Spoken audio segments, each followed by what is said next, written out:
A guarda compartilhada ou conjunta é uma modalidade de guarda que já deveria estar implícita na ideia inicial ou original de guarda de crianças e adolescentes. Ela foi instituída depois e apareceram novas leis para poder regulamentá-la em função de que a ideia implícita original ela não se aplicava quando acontecia a definição da guarda unilateral. O que acontecia na unilateral? Acontecia que uma das pessoas que assumia a guarda dos filhos após a separação, por exemplo, ficava com todas as responsabilidades de acompanhamento de saúde, de formação educacional, etc. E a outra pessoa que não tinha a guarda, que não era o guardião legal, ficava com aquele tempo de convivência que inclusive se chamava visitação. A pessoa tinha um tempo restrito de convivência com seus filhos ou com as crianças dos quais também participou da criação, enquanto o outro ficava com todas as responsabilidades. E ao mesmo tempo acabava ficando também com vários direitos de decisão sobre escola, decisão sobre viagem, era o guardião que fazia isso. Então, a guarda compartilhada significa a divisão igualitária de direitos e deveres na criação dos filhos, fundamentalmente dos filhos. Isso está baseado no discurso contemporâneo de igualdade de direitos entre homens e mulheres em vários aspectos da vida. Esse é mais um. O termo guarda compartilhada foi instituído numa lei de 2008, que é a 11.698. Depois, uma nova lei de 2014, a 13.058, alterou alguns artigos do novo Código Civil e deixou um pouco mais claro o que seria a guarda compartilhada. E as formas do seu exercício ficaram implícitas ali para discussão em cada caso concreto. O que significa a guarda compartilhada, então? Do ponto de vista legal, significa a responsabilização conjunta e o exercício de direitos e deveres do pai e da mãe que não vivam sob o mesmo teto, concernentes ao poder familiar dos filhos comuns. Pela lei, no caso de guarda compartilhada, o tempo de convívio com os filhos deve ser dividido de forma equilibrada entre o pai e a mãe. Isso que eu fiz questão de nomear aqui no final, a divisão equilibrada do tempo de convivência, é alguma coisa que faz parte da compreensão contemporânea sobre a participação de pai e mãe e outros parentes, as famílias extensas, na formação de cada pessoa em termos da sua genealogia, da sua ascendência, do mundo familiar que o compõe, que o constituiu. Então se entende que essa convivência é muito importante. O que é uma questão em relação à interpretação desse ponto, não só do ponto de vista legal, mas também do ponto de vista que a gente está trabalhando, da psicologia, da psicanálise, é entender que a guarda compartilhada teria necessariamente, em uma determinação de guarda compartilhada, teria necessariamente que haver a divisão de tempo de convivência dos filhos. Ou seja, os filhos teriam que viver por exemplo, um mês com a mãe, um mês com o pai, um mês com a mãe, um mês com o pai, alternando esse tempo para que ele fosse dividido igualitariamente. Isso é uma possibilidade. A divisão de tempo existe em vários casos das formas mais variadas e em muitos deles funciona muito bem.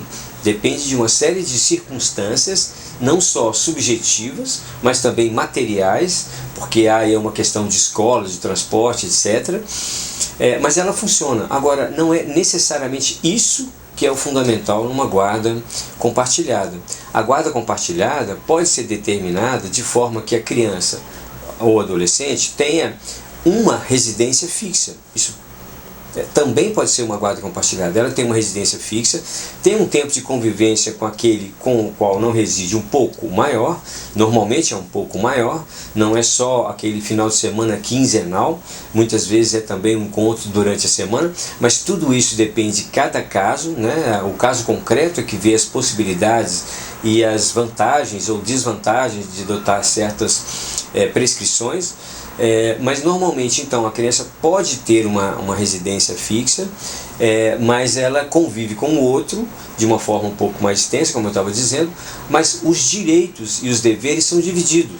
Então, o acompanhamento de saúde, o acompanhamento educacional, a decisão sobre uma mudança de escola, a decisão sobre a possibilidade de uma viagem, acompanhando algum parente, ou acompanhando o próprio genitor, como a gente usa no direito, né, dizer, esse tipo de autorização e de acompanhamento é que é compartilhado.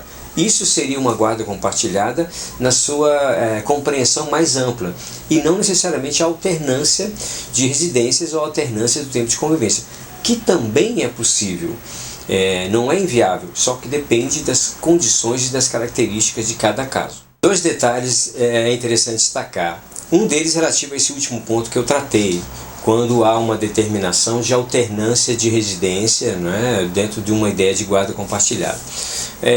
Houve muita gente que argumentou de que as crianças, principalmente as crianças, mais que os adolescentes, não se adaptariam, que o fato de não haver uma residência fixa faria com que eles não tivessem uma referência muito estável. Argumentos psicológicos de diversas modalidades em relação a isso, que na verdade não tem fundamento, porque as pessoas se adaptam. Alguns se adaptam mais, outros não se adaptam. Então é preciso ver o caso concreto. Em alguns casos isso funciona, em outros não. Argumentos abstratos, ligados muitas vezes à ideia da psicologia do desenvolvimento, ou outras leituras mais superficiais de campos da psicologia, às vezes são muito ruins na hora de se discutir a possibilidade prevista numa lei.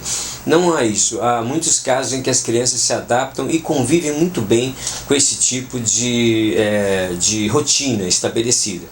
Depende de outros fatores, né?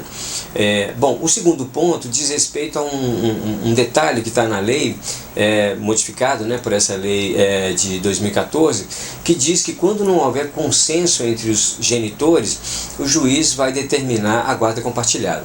Isso toca num ponto interessantíssimo da época do início da discussão da guarda compartilhada, que é o fato de das pessoas entenderem que para que houvesse a guarda compartilhada era preciso compor ou conseguir concluir alguns pressupostos, né? Um deles era que o casal tinha que se relacionar bem, tinha que haver comunicação, esse tipo de questão. É evidente que quando isso existe, quando há diálogo, quando é possível fazer críticas ou dar sugestões ou circular a informação, para quem participa desse núcleo familiar, aqueles que foram um casal e fundamentalmente as crianças e adolescentes, para todo mundo isso é muito interessante. Quando não há diálogo, quando as coisas são difíceis na comunicação, na possibilidade de falar e ouvir, isso se torna mais complicado. Mas o que está colocado nesse ponto que eu estou trabalhando é justamente a ideia de que não é preciso isso, de que haja isso, esses pressupostos, a ideia de comunicação, de um bom relacionamento, para que haja guarda compartilhada, né? O que venceu, a vertente que venceu nas discussões que foram feitas, é a vertente de entender que se há uma previsão de guarda compartilhada mesmo sem consenso, as pessoas já vão se preparar para essa realidade, né, da guarda compartilhada e não da guarda unilateral. Ela é possível? Tem uma série de questões aí que pode torná-la possível e muitas vezes é indicada. Também ela é possível quando uma das pessoas lá não quer a guarda compartilhada? Sim, é possível. Mas se ambos querem a guarda e não há um consenso, determinar uma guarda compartilhada pode favorecer, em muitos casos, que volte a haver algum diálogo, que as pessoas se forcem a tentar compreender o outro e poder também falar para o outro. Então eu acho que esse é um ponto muito interessante dessa proposta. A gente vai colher ainda os frutos disso e aí outras discussões virão, mas isso é um ponto que eu considero interessante e muitos dos meus colegas também. Só para finalizar, a gente pode dizer que os processos em que alguém demanda guarda compartilhada também estão incluídos nas mesmas questões que eu trabalhei no vídeo anterior quando eu falei da guarda de forma geral. Questões relativas, por um lado, ao jogo jurídico, em que uma pessoa move a ação em resposta à ação do outro, como nós já trabalhamos, que é típico no mundo jurídico, quem vai ganhar, quem vai perder e as motivações variadas para movimentar ações no mundo jurídico. Esse é um lado, que também que eu citei lá. E o outro lado é justamente aquilo que diz respeito aos problemas relacionais, às questões da desilusão amorosa e da compreensão ou incompreensão ou mal entendido que faz parte do campo do amor.